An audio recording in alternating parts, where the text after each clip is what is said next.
Oke, Assalamualaikum warahmatullahi wabarakatuh teman-teman semua. Ini adalah video tentang proses komunikasi. Seperti yang kalian tahu bahwa komunikasi adalah proses bagaimana pesan itu ditransfer kepada orang lain atau informasi yang proses di mana informasi itu dikirimkan dari seseorang ke orang lain atau dirinya sendiri dengan berbagai unsur yang menyertainya. Nah, di sini Mbak Ida mau menjelaskan bagaimana sih sebenarnya proses atau alur dari terjadinya komunikasi. Kalau kita breakdown satu persatu, ada sebenarnya 9 unsur dari proses komunikasi. Yang pertama adalah tentunya komunikator.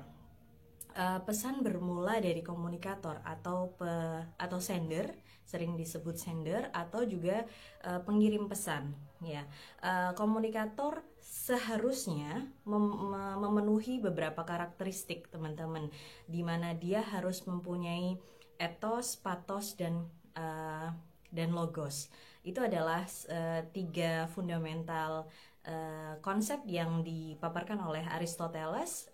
Beliau adalah penggagas public speaking ya, di mana etos adalah kredibilitas, bagaimana si komunikator mampu mendapatkan penerimaan dari masyarakat karena misalnya kepandaiannya, kepiawaiannya, konteks kepintarannya, atau mungkin dia berwibawa atau pembawaannya, karakteristiknya.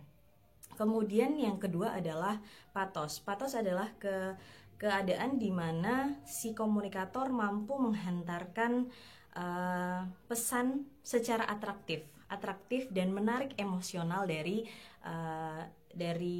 penerimanya. Jadi akhirnya penerimanya mampu ikut tertawa terbahak-bahak ketika pesan dari komunikatornya lucu, atau ketika kontennya adalah sedih, misalnya kalian ikut ISQ ya, biasanya ada pesan yang mengharu biru membawa kalian terhanyut dan teringat orang tua atau yang lain, sehingga kalian akhirnya meneteskan air mata. Itu namanya kemampuan komunikator dalam hal patos, mampu mengaduk-aduk emosi dari komunikannya. Kemudian yang ketiga adalah logos. Logos di sini adalah hal yang terpenting karena terkait dengan akal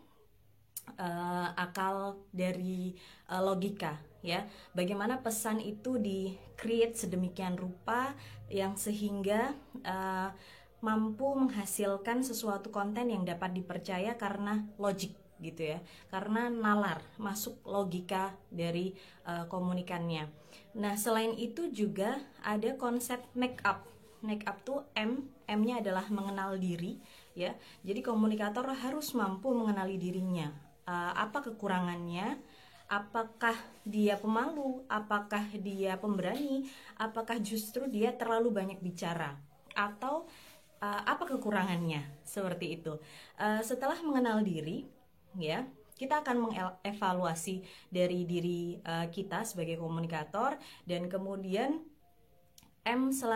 setelah mengenal diri kita akan C adalah kredibilitas ya, membangun kredibilitas. Ada beberapa orang yang sudah memiliki kredibilitas karena dia sendiri sudah punya nama, teman-teman, seperti artis, ustadz papan atas, presiden misalnya, atau tokoh-tokoh besar.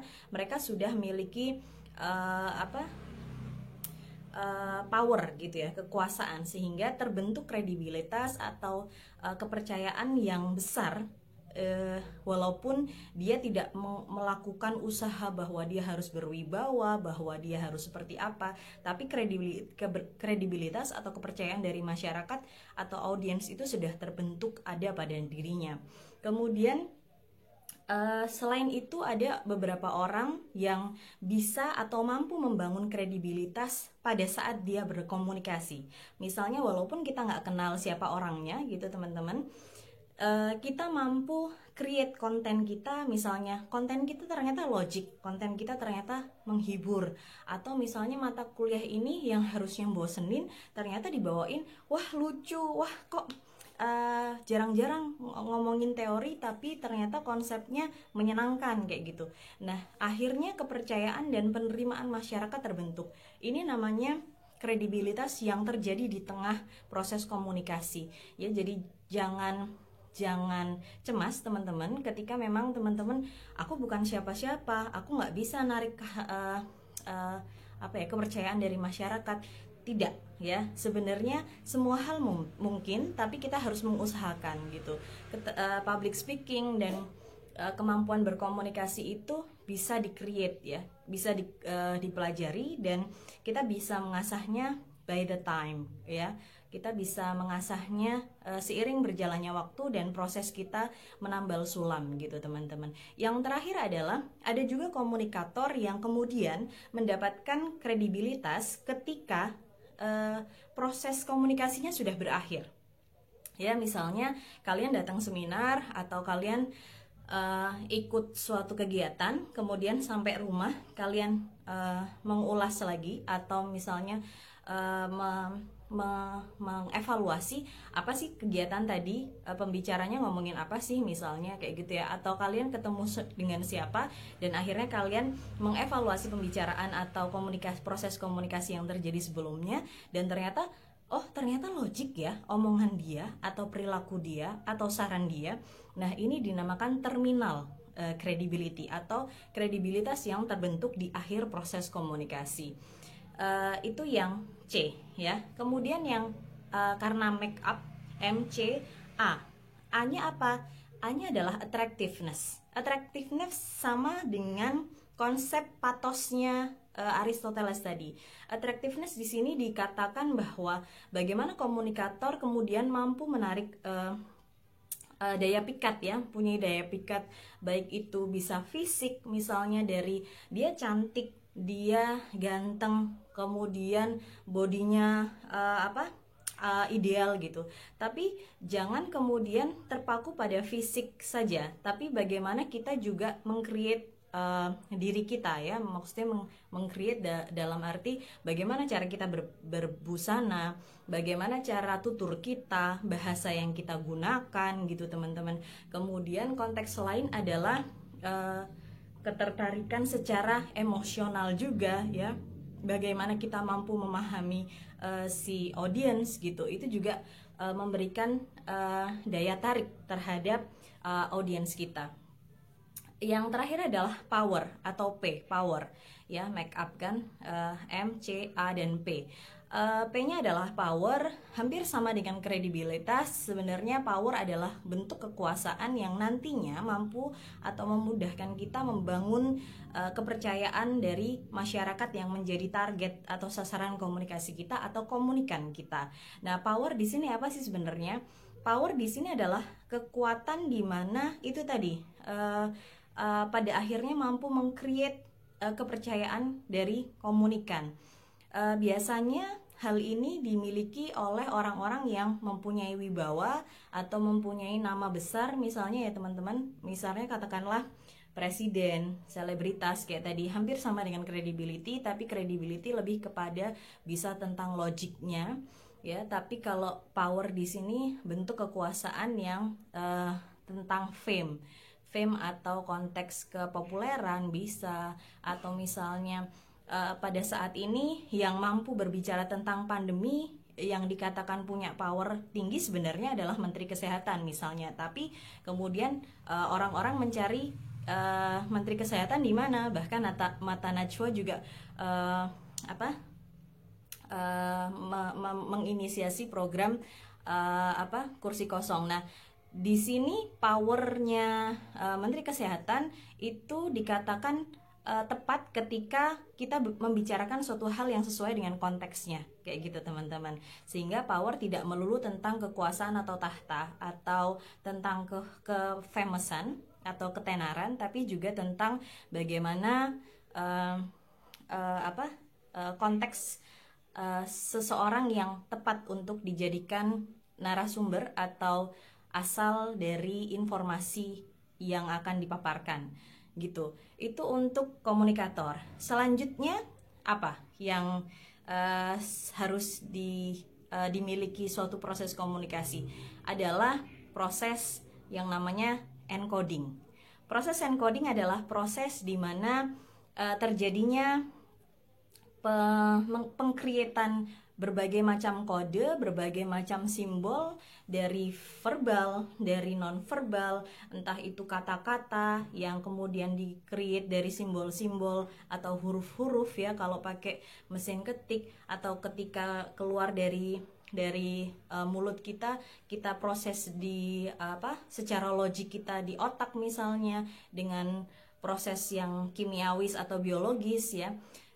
Kemudian kita campurkan tuh kita elaborasi simbol-simbol konteks pesan yang kita create dengan nilai-nilai yang ada dan dipahami atau dimiliki, nilai-nilai internal yang dimiliki oleh sistem internal manusia. Kita pernah sempat bahas di prinsip komunikasi ya, bahwa manusia mempunyai nilai-nilai secara sistem internal mereka yang kemudian akan mempengaruhi mereka bagaimana mereka berkomunikasi atau meng-create pesan yang akan disampaikan kepada khalayaknya atau komunikannya.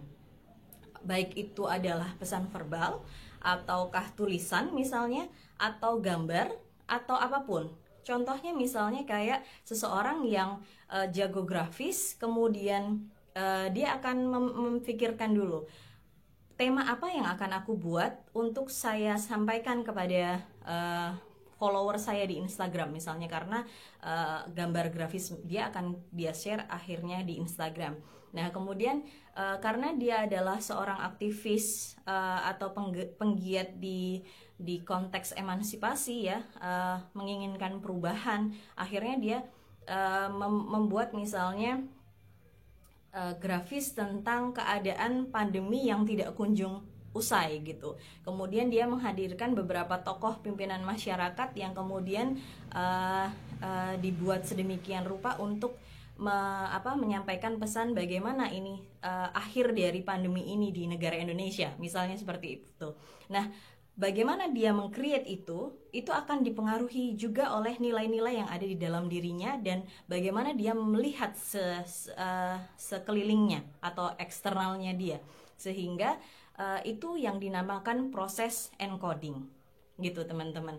Nah untuk yang selanjutnya adalah unsur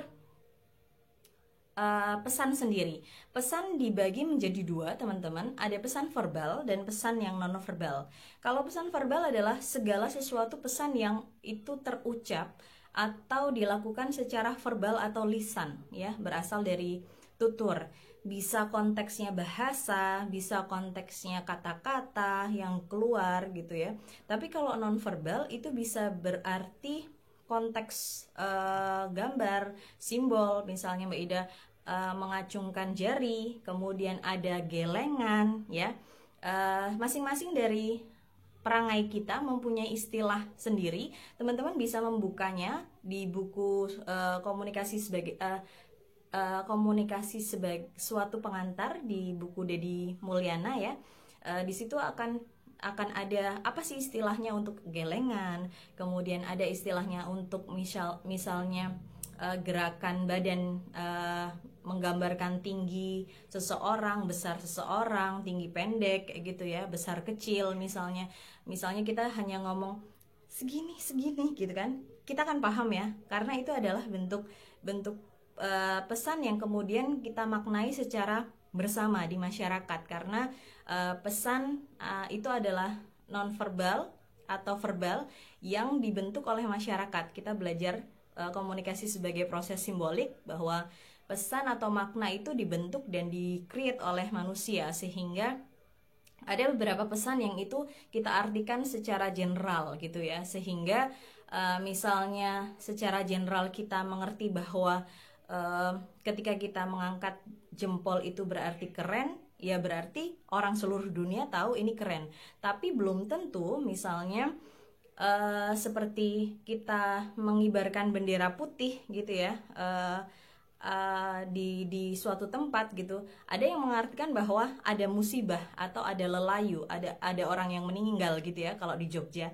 Tapi kalau di secara general ini berarti misalnya perlambang menyerah gitu, sehingga konteks lagi-lagi bagaimana pesan itu dimaknai atau di-create itu akan tergantung pada siapa sih penerimanya, kemudian kulturnya seperti apa, nilainya seperti apa, nilai orang yang memaknai, dan bagaimana lingkungan di sekitar dia memaknai pesan tersebut. Gitu untuk pesan ya teman-teman. Oke, mungkin untuk part ini Mbak Ida selesaikan di sini, kita gabung di part yang kedua.